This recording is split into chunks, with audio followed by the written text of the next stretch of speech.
Days of Our Lives pulled no punches as it ramped up the drama and changed regimes. But what, and who, is staying and what's going? I, like a lot of folks, have been struggling with the strike material the past few months. But now, with a flick of a switch, it's all over.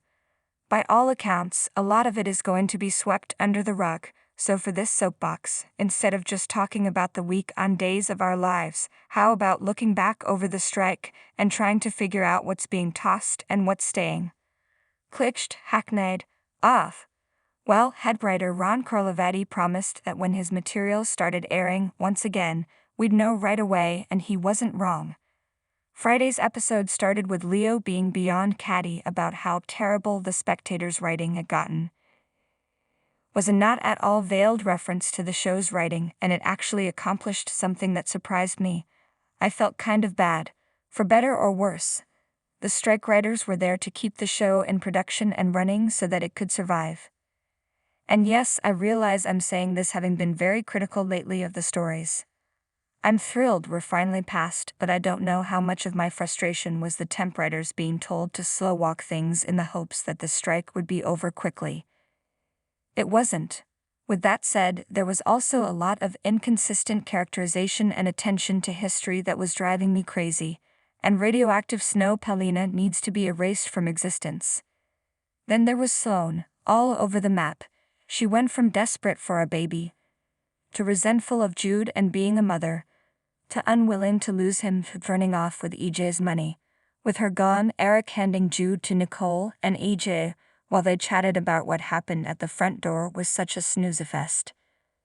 It would have made more sense for the Nicole/Sloane fight to come before the baby snatcher ran off, but the returning writers made it work. Also, thank you for throwing Nicole stealing Sami's baby back at her. Not that it makes what Sloane did okay, but history is still history. But how fast will EJ's scheming be undone?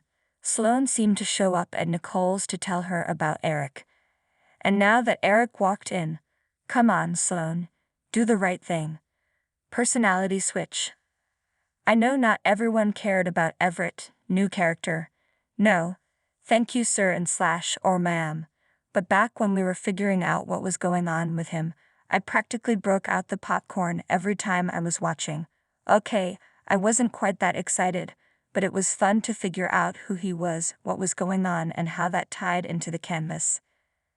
And then it dragged on, and disappeared for weeks at a time, and dragged on some more. By the time Marlena came to the shocking, we tell you, conclusion that Everett had DID, my popcorn had gotten stale.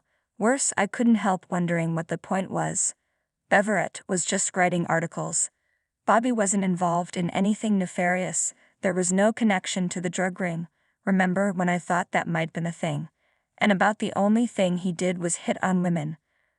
But then on Friday we got more excitement than we have in ages, with Everett switching to Bobby before our eyes and doing battle with Jada, Symphony, and Marlena.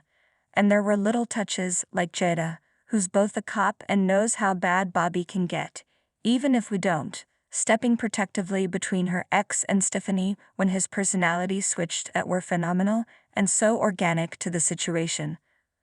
While I have no idea what the original intention for Everett was, unwinding multiple personalities is going to be a bit more difficult, but I have a feeling he'll be integrated pretty darn fast to get back on track with his original purpose.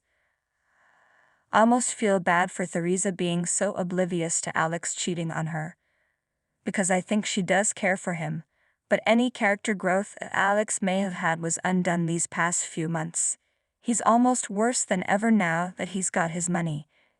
If he's being kept around, expect the returning writers to set him straight again. I can't tell from spoilers next week if he and Kristen decide to stop their affair, or stop hoping to make Brady and Theresa jealous and commit to each other, but I'm guessing this open relationship is going to end.